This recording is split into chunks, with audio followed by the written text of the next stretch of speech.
श्रीमहापुराणे विद्यायां भूतिसंहितायां पंचमे युद्धखंडे अथ विंशोऽध्यायः। व्यासुवाच सनत्कुमार सर्वज्ञ कथा ते श्राविता द्रुता महाप्रभो शङ्करस्य यत्र लीला च पावनी इदानीं ब्रूहि सुकृत्या कृपां कृत्वा ममोपरि राहुर्मुक्त कुत्र गता पुरुषेण महामुने श्रुत्वाच इत्याकर्ण्यवचस्तस्य व्यासस्यामित्तमेधसा प्रत्युवाच प्रसन्नात्मा ब्रह्मपुत्रो महामुनि। सनत्कुमार उवाच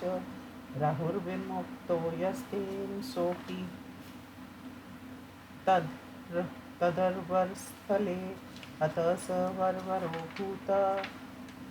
इति भूमौ प्रथागत तथा स मन्यमानं माना स्वं पुनर्जनिं थानता गद्गर्वो जगामाथ जलन्धरपुरं शनैः जलन्धराय शोभयेत्य सर्वमीश विचेष्टितं कथयामास तदा चासाद्व्यासदत्याक्षराय वै जलन्धरस्तु तच्छ्रुत्वा कोपाकुलितविग्रह बभूव बलवान्निस्सन्धु पुत्रो दैत्येन्द्रसत्तमा तथा कोपपराधीना मानसो दैत्यसतमा उद्योगं सर्वसैन्यानां दैत्यानामादिदेशः। जलन्धर उवाच निर्गच्छन्तवखिला दैत्या कालनेमिमुखा खलु तथा शम्भुनिशुम्भाद्या वीरा स्वबलसंयुता कोटिवीरकुलोत्पन्ना कम्बुवंश्याक्ष दोहर्हृदा कालिका कालकेयाक्ष मौर्या ध्वमास्तथैव च इत्याज्ञाप्या सुरपति सिन्धुपुत्र प्रतापवान् निर्जगामाशु दैत्यानां कोटिभिः परिवारिता ततस्तस्याग्रतः शुक्रो राहुषिच्छिन् शिरोभवत् मुकुटशापत्तद्भूमो वेगात् प्रस्खलितस्तदा व्यराजता नभापूर्णं प्राविशीव यथा गणे जाता अश्कुना भूरि महानिद्रा विसूचका तस्योद्योगं तथा दृष्ट्वा गीर्वाणास्तते सभा अलिक्षितास्तदा जग्मु कैलासं शङ्करालयं तत्र गत्वा शिवं दृष्ट्वा सुप्रणम्य सभा दिवा सर्वे नतस्कन्धा करो बद्ध्वा च तुष्टुः देवौचु देवदेव महादेव करुणाकर शङ्कर नमस्तेस्तु महेशान पाहि न शरणागतान् विभलाव्यं मत्युग्रं जलन्धरकृतात् प्रभु उग्रवातस्य देवेन्द्रास्थानभ्रष्टाश्रितस्तथा न जानासि कथं स्वामिन् देवापतिमिमां प्रभो तस्मानो रक्षणाय थार्य जहि सागरनन्दनम् अस्माकं रक्षणार्थाय यत् पूर्वं गरुध्वज नियोजितस्त्वया नाथ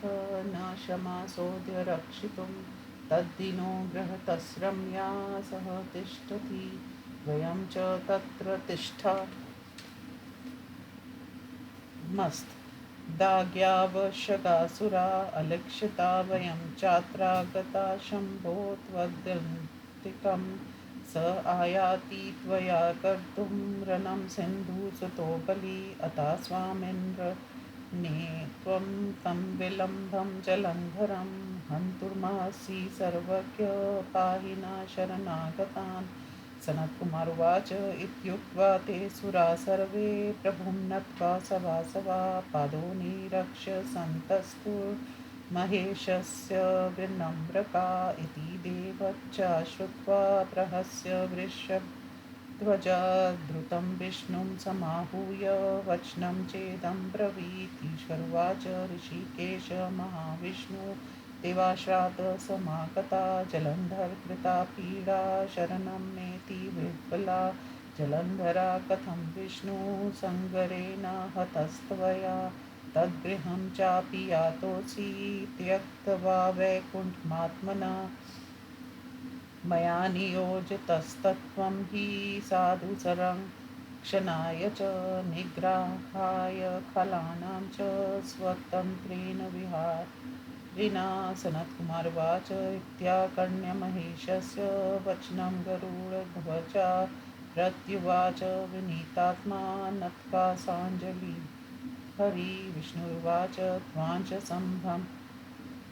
वत्वाच भ्रातृत्वाच तथा श्रिया मया न हि निहत सङ्कचे त्वमेनं च हि दानवम् महाबलो महावीरो जे सर्वदिवोकसाम् अन्य येषां चापि देवेश सत्यमेतद्ब्रवीमयम् मया कृतोरनस्तेन चिरं देवानिवृतेन वै मधुपायो न प्रवृत्तस्तस्मन्निदानवपुङ्गवे त्वत्पराक्रमतस्तुष्टो वरं ब्रूहि तयं खलु इति मद्वचनं श्रुत्वा स वव्रे वरमुत्तमं मद्गिन्या मया सार्धं मद्गेहे ससुरो वचा मद्धिनो महाविष्णु इत्यं तद्गृहं गता सनत्कुमारवाच इति विष्णोर्वचा श्रुत्वा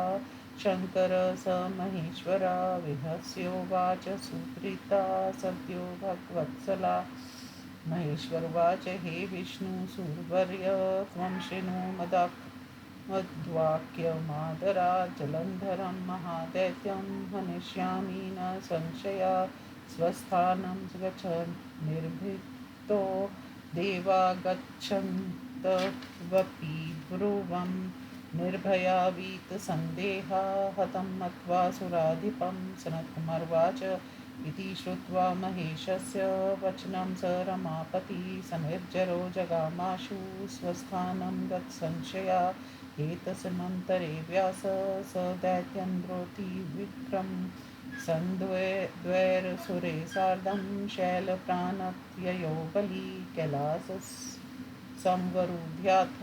महत्या सेनया युता सनत्तस्थो कालास् सङ्काश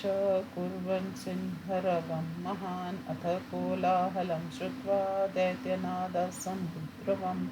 चक्रोधाति महेशानो महालीलाफलान्तका समाधिदेशसङ्घर्षाय स्वगणान् नन्द्याधिकानं महादेवो महोति कौतुकीहरा नन्दिभमुख सेनानी मुखा सर्वे शिवाज्ञया गणाक्षसमन्नहरान्त युधायातित्वरान्विता अवतेरुर्गणा सर्वे कैलासक्रोधदुर्मुदा वल्गन्तोरन् शब्दांश महावीरारणायै तथा सम्भवत्युत्थं कैलासोपत्य कासुवे प्रमथाधिपत् दैत्यानां घोरं शस्त्रास्त्र सङ्कुलं भीरिमृदं शङ्खोर्ध्वनि स्वानेर्वीरहर्षणे गजाक्षरथशब्दैश्च नादिता भूय कम्पत शक्तितोमर्बाणो घैर्मुसले प्राशुपटिशे व्यराजता नभा पूर्णमुक्ताभिर्संवृतं निहितैरिव नागाक्षे पतिभिर्भूर्वर्यराजता वज्राहते पर्वतेन्द्र पूर्वमासीत संवृता प्रमथाहत दैत्यो घैर्दैत्याहत गणैस्तथा वासरसिंहमास पङ्गाचा भूर्गम्या भवत्तदा प्रमथाहत दैत्यो भानभार्गवसमुज्जीवयत् युधे पुनः पुनः शैव मृत्सञ्जीवनी बलात् पृष्ट्वा व्याकुलितास्तास्तु गणा सर्वे भयार्दिता शंशुसुर्देव्यो देवाय सर्वे शुक्रविचेष्टितं तच्छ्रुत्वा भगवानुद्र क्षकार क्रोधमुल्बनं भयङ्करोतिरोद्रक्ष बभूव प्रज्वलं दिशा अथ रुद्रमुखात् कृत्या बभूवातीव भीषणा तालजङ्घाधरी वक्त्रा सतना पीड़ित भूरुहा सायुधूमि तरसा ससाद मुनि सतं विच्चचार महाभीमा भक्ष्यन्ति महासुरान् अथ सारन्मध्ये हि जगाम गद्भिर्धृतम यत्रास्ते संवृतो दैत्य वरेन्द्रयसे हि भार्गवा स्वतेजासा नभो व्याप्य भूमिकृत्वा च सामुने भार्गवं स्वभगे धृत्वा जगामान्धवृत्तानभा विधृतं भार्गवं दृष्ट्वा दैत्यसैन्यगणास्तथा प्रमल्लान् वर्धनायुधा निर्जरमुर्ययुद्धुर्मदा अथो भजयत्यैत्यानां सेनागणभयार्दिता वायुवेगहता यत्प्रकृणात्रिंसंहति भग्नागणभया दैत्य सेना दृष्ट्वा विनर्षिता निशुम्भशुम्भो सैनान्यो कालनेमिश्चुक्रदु जयस्ते वारयामास सुरकुंसेना महाबला मुचन्त शर्वर्षाणि प्रावर्षीव बलाहका ततो दैत्यशरो धास्ते शल्भानामिव व्रजा रुरुधु शङ्खन् दिश सर्वा गणसेनामकम्पयन् गणाशर्षते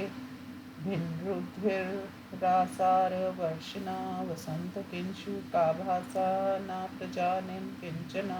तथा प्रभङ्गस्वबलं विलोक्य नन्दयादिलम्बोदर कार्तिकेया त्वरान्विता दैत्यवरान् प्रस्वाहा निवारयामासुरमर्शनासते इति श्रीशिवमहापुराणे द्वितीयायां रुद्रसहितायां पंचमे युद्धखण्डे जलन्धरवध्योपाख्याने सामान्यगणासुरयुद्धवर्णनं नामो विंशोऽध्यायः।